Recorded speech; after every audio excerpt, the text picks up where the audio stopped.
Well, good morning, everybody, and welcome back to the Building Investors YouTube channel. We are working on the tiny house again today. Yesterday, we made a video. Was it yesterday or the day before? I can't remember. It was one of those days. We did a video on how to waterproof the roof. So that was our last video. So today, we're going to be waterproofing the outside, aka putting the siding on. So anyways, as you can see in the back here, move my hand, we got siding up to that point and then most of the way on the back, and that keeps us, like we were talking about all the time, structural rigidity there. But I'd like to continue on from that point all the way to the end here. That was really hard to do with your finger. I had to plan that out. Anyways, that worked out good. So we need to put the house wrap on first, that white stuff, and then put the sheeting, that LP Smart Side 4x8 rough sawn sheeting, whatever they call it, along this whole wall here. So that's what we're going to do next. It's pretty simple. I think we've already showed you how to do most of it, but we'll do a little bit more together. We're going to be stapling on the house wrap with our staple hammer that we use for the roof over there. And then we're going to be using our new Milwaukee cordless framing nailer, which is on the bed of the truck over there, to nail off the sheets for the siding. So anyways, no further ado, let's get into it.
nails.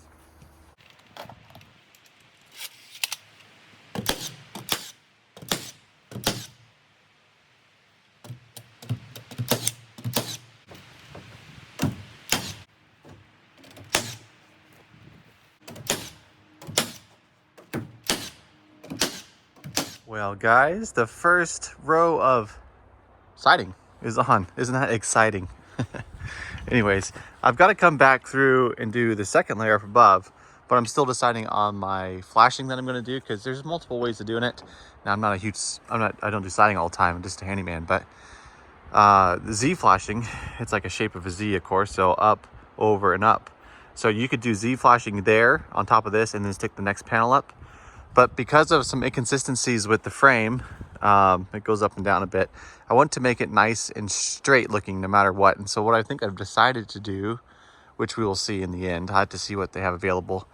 But they have Z flashing in different thicknesses. And so you might have some Z flashing that is just for the width of this, which is like 3/8 of an inch. But also they have flashing that can go over your 5/4 board and your siding. So we might do that. So we might stick a 5/4 board along the whole thing here, making it look nice and straight all the way across. And then put the Z flashing above that, or we might just do the Z flashing above this. So we haven't decided on that yet. So until we decide on that, what we got to do next is sometimes when you're nailing off, these studs are crooked. So I try my best to pull these studs to be 60 on center at the top. And in the middle, I do my best, but without a second hand, and without doing it the traditional way where you have the sheeting going 4 feet at a time where you can adjust the studs as you go, it's difficult to get those studs perfectly straight, especially since they're so tall. So I'm trying to maybe 16 inches on center on top, but it's not always perfect. And some of these nails will puncture through and you'll get something called a shiner. So let me climb in here and show you what a shiner is. Since we don't have a door, I gotta go through the wall. So not a ton of shiners in this area. I know there's some over here. So anyways, so this is a shiner. This is probably where a seam is on the siding. And so it's hard to hit the stud regardless, but you'll see there's a few of them. That one's poking through a little bit. 1, 2, 3, 4. Sometimes you can feel when you're nailing and it's just like, that one didn't hit anything, but sometimes you don't. And so you'll get one occasionally. Here's one, there's one. And so what I'm gonna do is I'm gonna come down. So this is south. You can see the sun setting over there. So south, west, and north. I'm gonna come down the south side of each stud, so this side, and push all the nails out that are sticking out. And then I'm going on the outside of the wall, and I'll know that if those nails are pushed out, that I need to go a little bit more north with the nail. So I'll push this nail out. But then when I get to the outside, I'll be like, that nail's poking through by the outside. I don't know which way it needs to go necessarily. But if I just work on this side of the stud first, I can push these nails out. And then when I go on the outside, I know they need to go further that way. And then once I get those all done, I'll come back and push any of the nails that are shining on the north side of the stud, which probably won't be very many. Doesn't look like. But I'll push those out if there are any. And then I'll know I'll need to push them further south. So anyways, let's push these nails out together and then push them back in on the other side.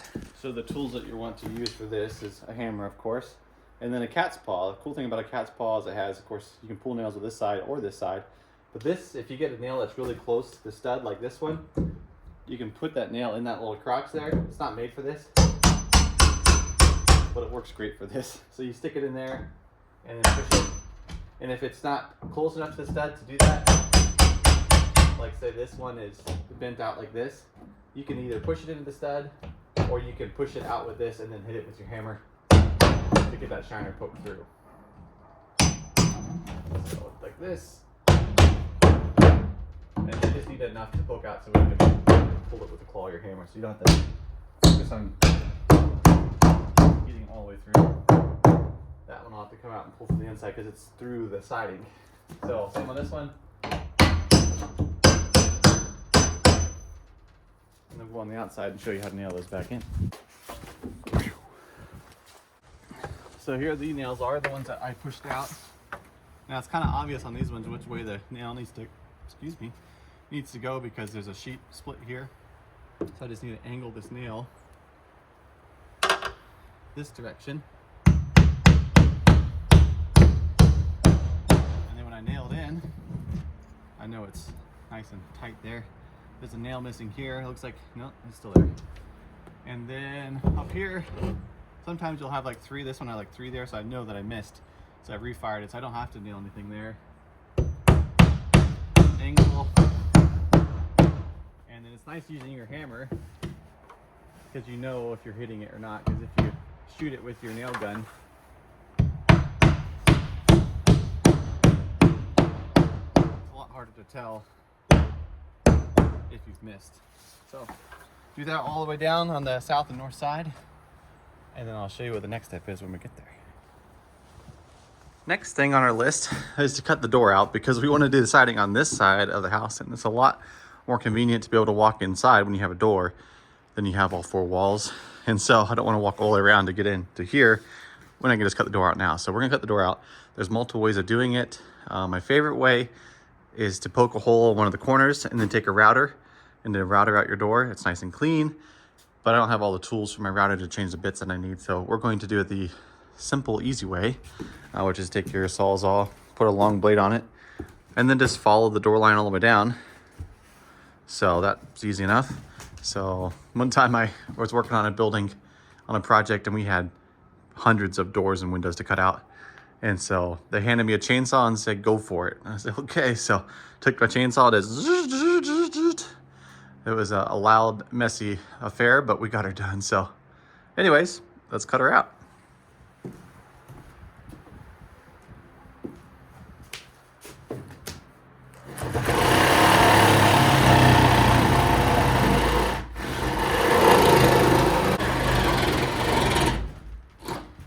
Not with that battery. I need to get some new batteries. These ones are getting old. But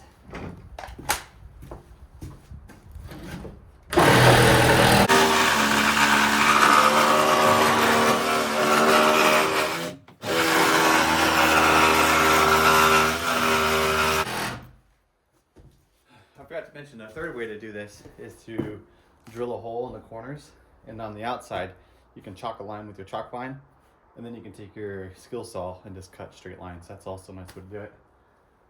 But it takes a bit longer to do. Not really worth the time, so let's keep cutting.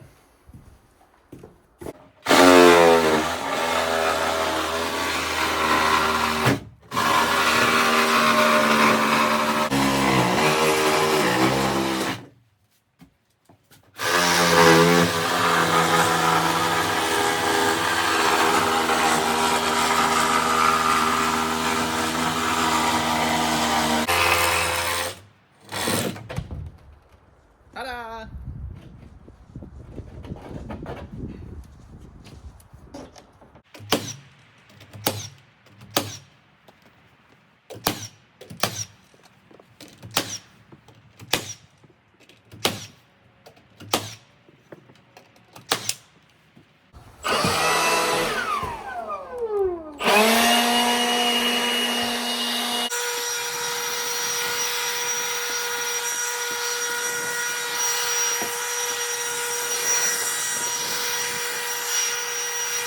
Guys, it is the next day. We finished yesterday with blowing off all the trash and dirt and sticks and everything that was not supposed to be in there, right, bud? Yeah. And then we moved on to sheeting this side. So let me catch you up on that. It's a lot of the same stuff, so I figured since you knew how to do this side and watch me do it, that side's pretty much identical. So let's show you the outside and then I'll bring it back on the inside. So sheeted all the way around. We ran out of siding plywood here, the LP Smart side.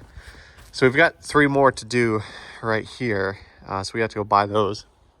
These are like $56 a piece though, so they add up quick, but they do cover a lot of space as well, so that's nice. So we've got to buy the sheets for this wall here, and then all the sheets for the upper ones. Of course, these ones can be cut in half and put there.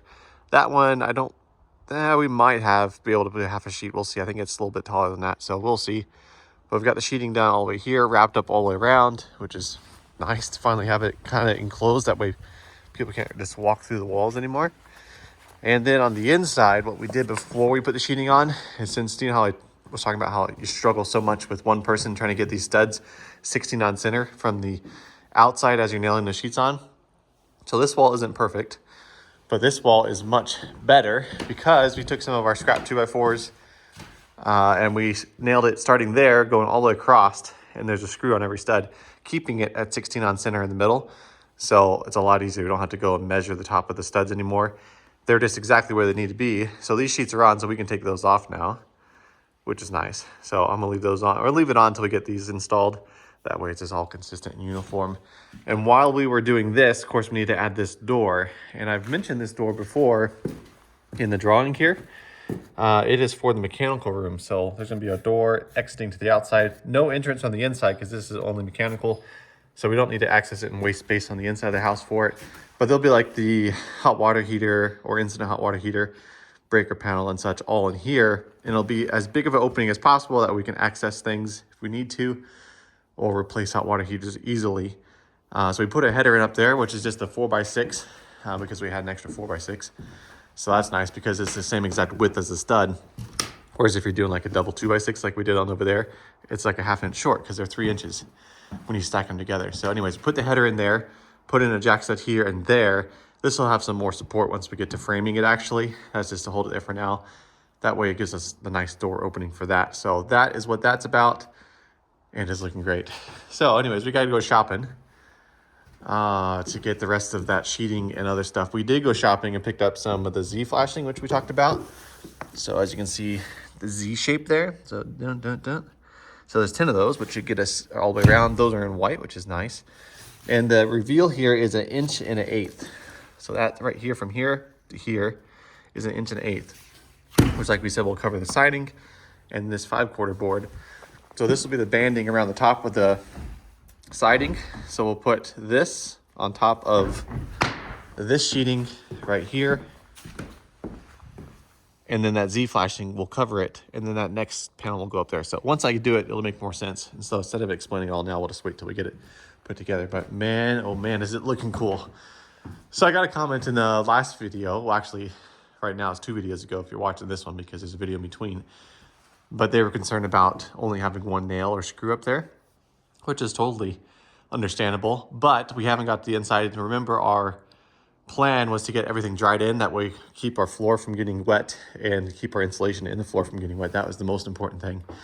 So now that we've got the siding on and everything's kind of structurally stronger and there's less chance of rain getting in, we can come back and do all the little things like putting on the joist hangers, which will go up here. And I'm thinking I'll probably buy a box of truss screws, which go from underneath and screw up into our rafters there, our ceiling joist. And that'll lock it down the wall. So we'll have either some sort of, let's see what they call it, joist hangers up there, and maybe even some sort of joist hanger here, but we'll see. But that's to come. So don't be worried about it. It's not going to fall. It's not going to blow over in the meantime. But in the future, we'll get those nice and braced off. And another comment said that they thought the refrigerator would go good here, which I agree. It would be a lot closer to the kitchen area because right now the refrigerator is going under the stairs. And that's because of size. Our stairs are only so deep or so wide here. And so our refrigerator, our washer and dryer will stick out and you won't be able to cover it. It'll look ugly. This way, if we put it here, we can put it in here. We can have a barn door here. That'll make it look much more pretty. And the refrigerator still isn't very far away. I mean, this house is only 14 feet wide. And so the front of the refrigerator will be there, island here, sink there. So it won't take much to walk over there to prep stuff here. It's really not a big deal. And we wanted this wall open for windows, so we don't want to put any tall appliances over here. So it's just, you're limited on what you do when you do a tiny house. But overall, it's not that bad. So we'll figure it out. And that doesn't mean that we won't change it. Like we might get in here and be like, yeah, it would be better if we put a fridge there. It may end up that way. We'll see. The nice thing about having the appliances here is that we're so close to our electrical here. So our breaker panel will probably be on this wall, and all of our plumbing, except for the sink and electrical, is mostly like in this area. So it saves a lot of money on wiring. Not the only reason we did that, but it is nice. At the range over here, that's the only thing I'm really thinking about changing. Because we don't want the useful countertop space to be taken up. But it is nice to have it here because if we are boiling a bunch of water, the steam rising, if we don't have proper ventilation, it could cause some issues with moisture in this area. So you just got to think it all through, see what works best for you. In the end, like I said, we might be changing things up. We might take that guy's advice and be like, hey, let's switch it. We can. It's not a big deal. So anywho, I need to go shopping, and I'll be back, and I'll bring you back when we do some more siding and Z-flashing and all that kind of cool stuff. And just like that, we're back. So let me bring you back up to speed because it's been a day since I came. We went shopping, we bought some more siding, and this last segment of the video was like 6 minutes of talking, so I will talk fast to get on to the next thing. We're going to be doing the Z-flashing and the trim work here, and then the boards that go up there. So that's next, and that's what I'll be cutting here soon. So I'll show you that. And then on this side, we were able to finish the 3 sheets that were missing. So that's all nice, that's all finished, nice and strong. And then we went ahead and made a tool, really simple tool. Let me show it to you. So this is what it looks like when we have those 2 boards nailed together for the corner. So like this. So the way I've done it, so obviously this is 3.5 inches. And then this side, if you put a full board onto this, it would be 3.5 plus the thickness of this, which would look bigger than this side. So what we're gonna do is we're gonna rip down this board to be that thickness less than a full board to make it 3.5 on this side, 3.5 on this side. That's the plan. It should look good. If it doesn't, the only issue is I'll have to come back and I'll have to cut that board shorter to put 2 full pieces on. So the reason we made this is so we can go up to our corners here, climb the ladder. I can take this, set it right here, and I can mark that line on both sides, on this side and on this side. And then when I do it over there, I can measure from that corner over here to this line. So this line to that line over there. So you put that on there, mark it. And then I know my measurement is 163 3/8. And so I can cut that board. That board gets nailed, that board right there gets nailed right here. I'm gonna probably put it a 1/2 inch high. That way if there's any variations in the sheets, because it is not perfect. I mean, it's pretty nice, but not perfect. I won't have to worry about trimming it out. So probably a 1/2 inch high, and then nail it off. And then we can stick the Z-flashing on top of that, and then the siding board on top of that. So that's that. And I've only got like 2 hours to work today because check out that Neutron hair. My wife's like, hey, Jimmy Neutron this morning. That's just for style, so don't let it distract you too much. Anyways, I am a handyman. That's what I pay my bills with mostly. We do other stuff, but handyman. So this sheeting just on that table there, 22 sheets of LP SmartSide soffit board was $1,258 or something like that. So someone's got to pay for that. So I got to go to work. So after 2 hours of here and then lunch over the fire, which I have starting over there to warm up a can of soup, I will get to work. So I got to go to this real quick, and then that way I can make a video for you for this Sunday coming up, because we put a midweek one out, which is cool to add more videos, but then I'm short a video because I had to put one for Sunday because I like to have one every Sunday. So anywho, let's get to it.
Okay, so these 2 boards nailed on, just to make sure everything's going properly in each direction.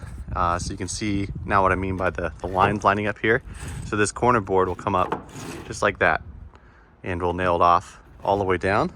So we'll probably create a corner like this, but the full length. That way it's all one piece. Of course, there won't be that many nails per inch. But, so just wanted to make sure fit nice, looks great. So nice and straight. That 1/2 inch we were talking about, maybe a little 5/8 there, a little bit more. We got pretty tight when we got to the other end because the sheeting is following the trailer, and so it's just slightly off. So I had to trim a tiny bit on that side to make it flush, but that's what we're prepared for. So next up is the Z-flashing, which goes right here, and then we can do those top boards. So you can buy this Z flashing in packs of 10 at Home Depot, or you can buy it singles. I needed 10, so it worked out kind of nice that I could buy just 10 already wrapped up. So this is 28 gauge Z flashing. And the way you install it is usually just with roofing nails. Let's see if I can get nice and close to you. So this big old flat-headed roofing nails, these are 1.25 inches. Not super important. It's just if you get too much smaller of a nail, like a 3/4 inch nail, it's hard to hold on to and hammer. So it's better just to go with at least 1.25 inches. Sorry. That way you can hold on to the nail, because it doesn't matter how far it really goes in. You just don't want to, you don't need a honking nail. And then I've got myself some caulking. This is exterior white paintable silicone. And we're going to use that underneath the Z flashing, just to prevent any water from getting up inside. It's not very likely, but it's good to do anyway. So when I get up to the top of that board up there, I'm going to put a bead underneath where this goes. So when this sits on that board, it seals nice and tight. So just a little extra preventative stuff there. So that's it. Let's install it.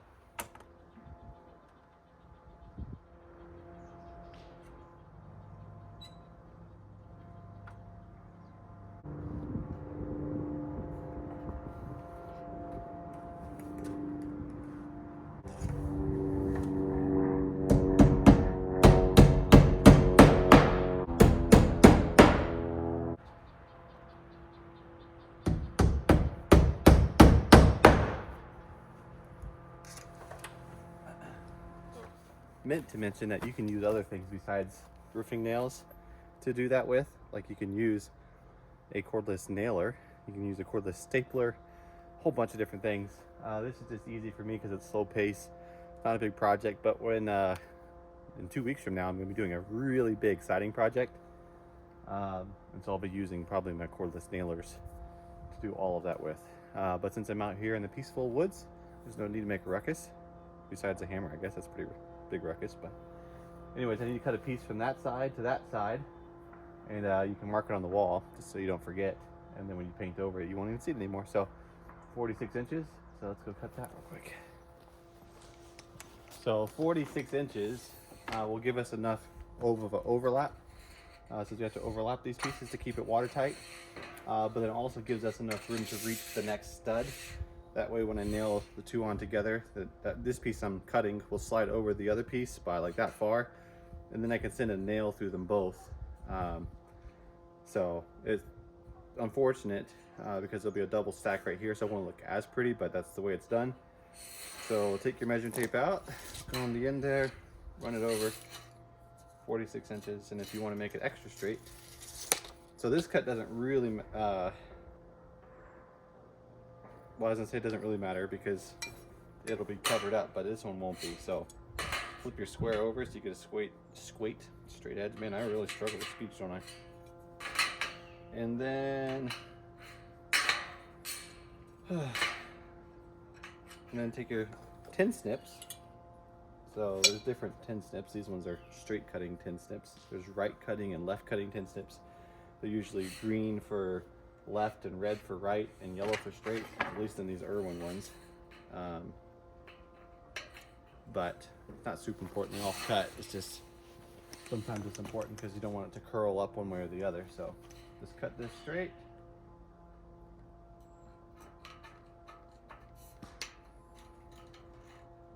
And then bend it over. You can always fix the imperfections like this. Just a little tap. And you can even fix it up there. So go nail this on and then put the house wrap on is the next step. Also gonna take my caulking and do a little bit. Stop barking. I think he thinks I'm talking to somebody maybe. Put a bead right here to keep water from getting behind that. I don't see anybody.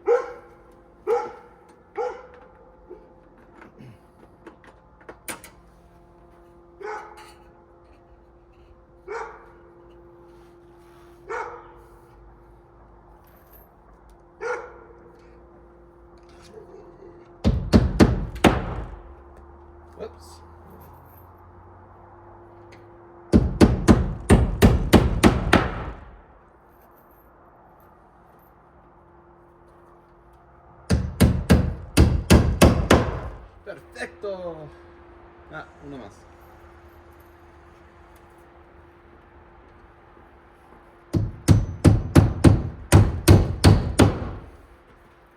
Nice. Very nice.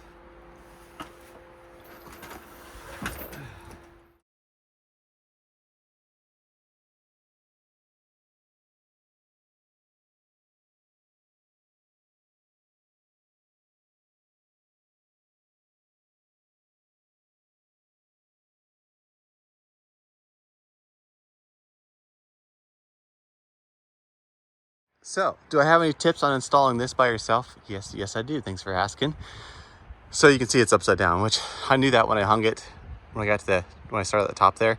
I was like, is it worth switching around? No, it's not. So I nailed it. So hope it bothers you. I mean, I hope it doesn't bother you.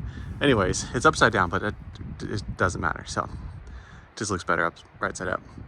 So what you do is you can take the full piece, which is 14 feet, you fold it in half.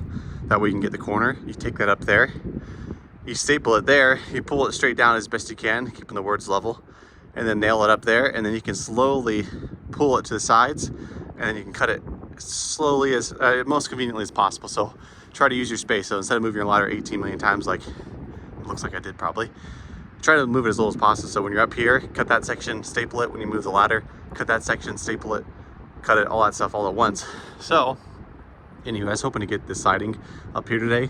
Probably an ambitious thought, but I ended up getting a bunch of phone calls and I even had lunch yet. So we're gonna put the ladders away and we're gonna head over to the fire pit. Have some super healthy dainty Moore soup that's been cooking on the fire for probably way too long. Looks like it's nice and warm.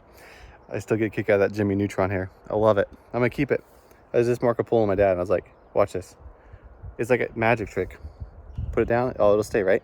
Nope, exactly where it was before. Pretty cool. So anyways, I'll probably keep this video open until we get this, at least this next piece of siding up here. That way you can have some finishing of the video at least, because we still got a lot of siding to do, of course. But so we will see you when I'm working on that next. Morning, it's the next day. I am wearing a jacket because it's cold out. Got some sticks burning the fire over there. It's a good day. It's actually already feeling pretty nice out. But the next step I got is, let me actually get it out of my armpit here, is some seam tape. This tape you get, this is the same brand as the wrap on the house there. You can get Tyvek tape and all that stuff too. The Tyvek tape that I've used in the past is white, which is nice, but this is clear, so I don't know what I think about that yet. I haven't used clear tape, but this is what this is for. Let me show you. So wherever you have seams on this stuff, like where it overlaps each other, you tape it. So like if there's a joint that comes around the corner, you could tape it there. Or like if I did the flooring like I did down there, I have like a big overlap, so I didn't worry about taping it. And it also has the barrier of the plywood too. And it just wasn't necessary, I don't think. But some people would say it is. And if it is, it's your house, you can buy more tape. But these are about $12 to $15 a roll, depending on which ones you buy and where you get them from. But what I'm going to use this for is to tape this house wrap here to the Z-flashing here, which would be super nice. And that'll keep it from flopping around. It'll keep it airtight. And yeah, it just seals that joint there. Of course, we'll have the siding going on here. And we may, I haven't decided yet, probably won't. We're going to be holding the flashing up. I mean, the siding up probably like a 1/4 inch from the flashing. That way the water doesn't sit there and rot that joint out. I was thinking about adding a bead of caulking there to keep it from soaking in as well, but I think it'd be better with no caulking. But we can always come back and look at that at the end. So anyways, let's put this tape on real quick and then work on the siding.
So a little tip to do with your tape when you're done. Let's see if I can get you zoomed out here. Zoom. Is this is clear, it's a little hard to see, but when you're done, instead of letting this flap back on itself, just fold a corner over, and that way you can always get this corner up with your finger. So anyways, just fold it over on itself, and that's it. So we're going to start on the siding on this side because our 16 center is measured from this side over. So we'll cut this piece, we'll measure up from here to here, and then we can use our calculations to figure out the pitch, and that'll give us this measurement. Or you can measure over 4 feet from here to here, measure that distance and this distance, and then mark it out on your thing over there. So that's what we're going to do next.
Okay, there's one piece. Now, if you're wondering how I came up with the spacing up there, I just used my carpenter's pencil and laid it on its side and then set the sheet on that. And that gives it perfect spacing all the way across. And just like that, the upper siding is on, yay. So we've got to come back and put windows in still, like that's in the future. And like I've said in the past, it's backwards. Usually you frame that in the wall first, but we want to get it dried in because I do have a project coming up that's going to take me away from this project for a while. So I need to get everything kind of airtight and dried in. So that's why the roof was so important. But we're probably going to have a window there, there, there, and there. And so we're going to be doing header framing there and there, above each window, of course. And so that'll be coming up in the future. But it looks nice and straight. All the lines match up. All the nails look good. The Z-flashing looks good. So that's about it. What do you think? Maybe I shouldn't ask that. Anyways, next up is Z-flashing our trim piece here all the way across to Z-flashing, and then it'll be pretty easy because we just measure up here instead of measuring angles. We'll just measure up, cut the same thing all the way across, nail it on. So, anywho, I think this video is getting long enough, so I'm gonna cut the edit right there and start a new one. So, anyways, thank you very much for watching. I hope you enjoyed. If you have any questions, leave in the comments below, and don't forget to look at the description. We'll catch you later. Have a good one. God bless.